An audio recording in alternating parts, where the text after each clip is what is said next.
नमस्कार, आप देख रहे हैं खबर प्रधान और मैं हूं आपके साथ संगीता श्रीवास्तव। क्या बांग्लादेश में अराजकता की कोई कहानी बनाई जा रही है?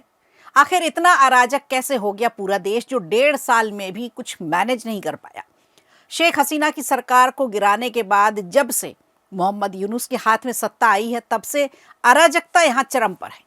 बांग्लादेश में शांति लाने का वादा किया गया था और इसी के साथ अंतरिम सरकार की स्थापना भी की गई थी, लेकिन देखा जाए तो पिछले 1.5 सालों में बांग्लादेश अराजकता की आग में झुलसता ही जा रहा है। लोग सड़कों पर हैं, फिर से एक बार जमकर तोड़फोड़ की जा रही है। पूरे बांग्लादेश में प्रदर्शनकारी सड़कों पर उतरकर तोड़फोड़ मचा रहे हैं, अपने ही देश की संपत्तियों को नुकसान पहुंचा रहे हैं। तो सोचना पड़ता है कि आखिर इनका मकसद क्या है। पिछले 1.5 सालों में शायद ही कोई महीना ऐसा गया होगा जब बांग्लादेश में हिंसा न हुई हो। पहले तो शेख हसीना की सरकार को बेदखल करना था, वजह जो भी रही हो। इतना तो समझ आता है कि सरकार के पतन में हिंसक आंदोलन नहीं रुका। आखिर क्यों anti Hindu, anti India narrative चलाया जा रहा है? अब आपको भी लग रहा होगा कि बांग्लादेश की बात अगर हम कर रहे हैं तो हमारा उसमें क्या मकसद है, हमारा उसमें क्या स्वार्थ है? स्वार्थ सिर्फ यही है कि वहाँ पर एंटी इंडिया नैरेटिव जो चलाया जा रहा है वो हमें नागवार गुजर रहा है और देश के युवाओं को वहाँ पर मजबूर किया जा रहा है कि वो सड़कों पर उतरें। गौर करने वाली बात यह भी है कि आंदोलन को हवा देने वाले छात्र नेता शरीफ उस्मान हादी की हत्या हो गई। हत्या के बाद बांग्लादेश एक बार फिर से अराजकता की आग में झुलस रहा है। देश भर में हिंसा हो रही है और लगातार हिंदुओं को निशाना बनाया जा रहा है, उनके घर तोड़े जा रहे हैं, सड़कों पर घसीटा जा रहा है। बांग्लादेश के कट्टर इस्लामवादियों ने ईश निंदा का आरोप लगाकर एक हिंदू शख्स की हत्या कर दी और उसे पेड़ पर बांधकर जला दिया। सिर्फ इतना ही नहीं, बांग्लादेश में एक अलग किस्म का उन्माद चल रहा है जिसे पागलपन भी कह सकते हैं।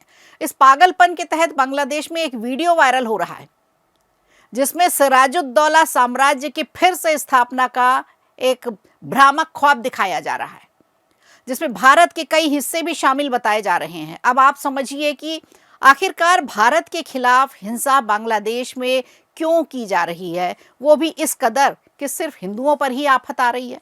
क्या इसे भारत की वर्तमान सरकार के खिलाफ प्रोपेगेंडा कहा जाए? क्या ये भारत के दुश्मन देशों का दबाव है बांग्लादेश पर? आखिर क्या है जो पूरे बांग्लादेश को पूरी तरह से बर्बाद कर रहा है? बांग्लादेश में सिराजुद्दौला साम्राज्य का जो खतरनाक उन्माद चल रहा है वो बांग्लादेश के लिए खुद भी आत्मघाती होने जा रहा है। एक वीडियो है जिसमें भारत के नक्शे को काटकर ग्रेटर बांग्लादेश यानी सिराजुद्दौला साम्राज्य बनाने का सबको ख्वाब दिखाया जा रहा है। इस वीडियो में सिराजुद्दौला को फिर से जिंदा करने और भारत के साथ साथ म्यांमार के इलाकों पर कब्जा करने का आह्वान किया गया है वहां के युवाओं से। वीडियो में बिहार, झारखंड, ओडिशा तक पर कब्जा कराने की ख्वाब दिखाए जा रहे हैं। भारत के national security analyst Divya Kumar सोती ने अपने एक्स अकाउंट पर लिखा है कि भारत में बैठे किसी भी समझदार व्यक्ति को यह पूरी तरह से पागलपन ही लग सकता है जो इस समय बांग्लादेश में हो रहा है। लेकिन सच्चाई ये है कि बांग्लादेश के लाखों कट्टरपंथी इस्लामवादी वास्तव में ये मानते हैं कि यह सब कुछ संभव भी है। राजधानी ढाका से लेकर चटगांव और राजशाही तक भीड़ ने अखबार के दफ्तरों को आग के हवाले कर दिया। कम से कम 25 से ज़्यादा पत्रकार उसके अंदर मौजूद थे। 2 न्यूज़ के दफ्तरों को, अखबार के दफ्तरों को जला दिया गया। भारतीय राजनयिक परिसरों और उनके घरों पर भी हमले किए गए और एक हिंदू युवक को पेड़ से बांधकर जिंदा जला दिया गया। इन घटनाओं से ये सवाल खड़ा होता है कि क्या बांग्लादेश वास्तव में लोकतांत्रिक संक्रमण की ओर बढ़ रहा है? लोकतंत्र को खत्म करने की बात की जा रही है। एक प्रसिद्ध अखबार यानी नवभारत टाइम्स ने इस मुद्दे पर जियोपॉलिटिकल एक्सपर्ट कमर आगा से भी बातचीत की। वो मैंने पढ़ा तो मैंने सोचा वो भी मैं आपसे साझा करूं। उसमें कमर आगा का कहना यह है कि मोहम्मद यूनुस असल में मोहम्मद अली जिन्ना की विचारधारा पर चल रहे हैं और उन्होंने बांग्लादेश में पाकिस्तान मॉडल लागू कर दिया है। वैसे तो नोबेल शांति पुरस्कार विजेता है मोहम्मद यूनुस, लेकिन उनके ही कार्यकाल में इतनी अशांति मची हुई है। यूनुस सरकार ने कानून व्यवस्था को संभालने के बजाय उसे राजनीतिक हथियार बना लिया है। देश के कार्यवाहक गृह मंत्री ने पुलिस को आदेश दिया कि वो विपक्षी अवामी लीग के कार्यकर्ताओं को बिना किसी मुकदमे के गिरफ्तार कर सकते हैं। कानून मंत्री को भी आदेश दिया गया है कि वो अवामी लीग के कार्यकर्ताओं को जमानत ही न दें। तो ये देखिए, सीधा सीधा देश के लोकतांत्रिक ढांचे पर, कानून व्यवस्था पर हमला है। ये कैसे संभव है भला कोई मंत्री किसी अदालत को आदेश दे सकता है? मोहम्मद यूनुस के शह पर ही देश के दो सबसे बड़े अखबार प्रथम आलू और डेली स्टार पर सीधा सीधा हमला किया गया, क्योंकि ये दोनों अखबार यूनुस सरकार की नाकामियों का कच्चा चिट्ठा बता रहे थे। देखा जाए तो बांग्लादेश में वही हो रहा है जो एक समय में पाकिस्तान में हुआ था। जो पहले पाकिस्तान में हो चुका है, वही सारी चीजें एक एक कर अब बांग्लादेश में कराई जा रही हैं। कारण साफ है, सेना का सत्ता में दखल देना और देश में लोकतंत्र को खत्म करना। असल में उनका बेसिक प्लान ही यही है कि सेकुलर फोर्स जो भी है देश में, उसे खत्म कर दिया जाए और कट्टरपंथ को बढ़ावा दिया जाए, क्योंकि बांग्लादेश में अभी भी सेकुलर फोर्स काफ़ी मजबूत है, उनके पास लीडरशिप भी है। लेकिन शेख हसीना के जाने के बाद से अवामी लीग के जो नेता हैं वो उभर कर नहीं आ पा रहे, जो सेकुलर फोर्स के नेता बन सके, लीडरशिप उनको मिल सके। जबकि मोहम्मद यूनुस की सोच बिल्कुल जिन्ना वाली सोच है, पाकिस्तान के समर्थन वाली सोच है, मुस्लिम लीग वाली विचारधारा है। सेकुलर नेता अभी अपना लीडर खोज रहे हैं। ऐसे में अंतरिम सरकार के मुखिया मोहम्मद यूनुस आखिर कौन सा प्लान बनाकर देश चला रहे हैं, इसे भी एक समझने की कोशिश करते हैं।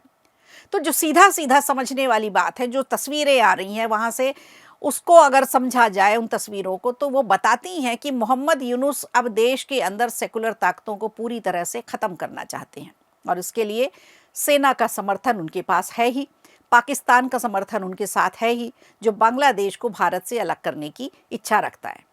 कट्टरपंथ को बढ़ावा देते हुए इस्लामिक राष्ट्र की तरफ धीरे धीरे बढ़ते जा रहे हैं यूनुस। पश्चिम एशिया यानी सऊदी अरब, पाकिस्तान और तुर्की से उन्होंने धीरे धीरे रिश्ते मजबूत किए। इधर हाल के दिनों में पाकिस्तान से भी उनके रिश्ते काफ़ी आगे बढ़े हैं, व्यापारिक संबंध बने हैं, सैन्य संबंध भी बने हैं। बांग्लादेश शायद ये भूल चुका है कि पाकिस्तान ने उनके साथ क्या किया था, और उस वक्त उनका साथ भारत ने ही दिया था। पूरे देश में इस समय जमाते इस्लामी विचारधारा हावी हो चुकी है, जिसने 1971 के युद्ध में पाकिस्तान का समर्थन किया था और जिसकी नीति ही हमेशा से कट्टर इस्लामिक रही है। तो अब गौर करने वाली बात यह भी है कि इस पूरी तस्वीर में, इस अराजकता में अमेरिका की भूमिका को भी नज़रअंदाज नहीं किया जा सकता। इस समय बौखलाए अमेरिका को भारत से सबसे ज़्यादा परेशानी है। भारत और चीन की सीमाओं पर एक सीरिया जैसे अस्थिर क्षेत्र का निर्माण कराना, जो इंडो पैसिफिक रणनीति का एक हिस्सा बताया जा रहा है।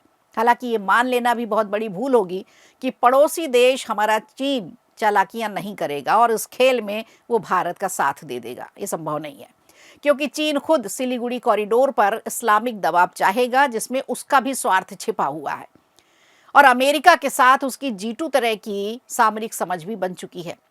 कुल मिलाकर दक्षिण एशिया में एक बेहद खतरनाक कॉकटेल तैयार की जा रही है। ISI समर्थित मोहरे जिस शरीफ उस्मान हादी को गोली मार दी गई, वो भी इसी तरह के भ्रम में जी रहा था। एक काल्पनिक दुनिया बना रखी थी उसने, एक झूठा इतिहास उसको बताया गया था, और भारत विरोधी नफरत का जहर पूरे बांग्लादेश में उसने खुद फैलाने की कोशिश की, लेकिन उसे मौत मिली।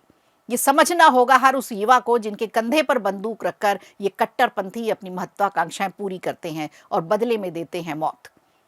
लेकिन ये भी सच्चाई है कि बांग्लादेश के लाखों कट्टरपंथी अब भी मानते हैं कि सिराजुद्दौला साम्राज्य संभव है।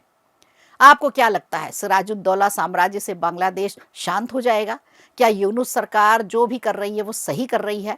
वहां रह रहे हिंदुओं का क्या दोष है? क्या ये सब कुछ अंतरिम सरकार के चुनाव आगे टालने की साजिश है? आप हमें कमेंट करके ज़रूर बताइएगा।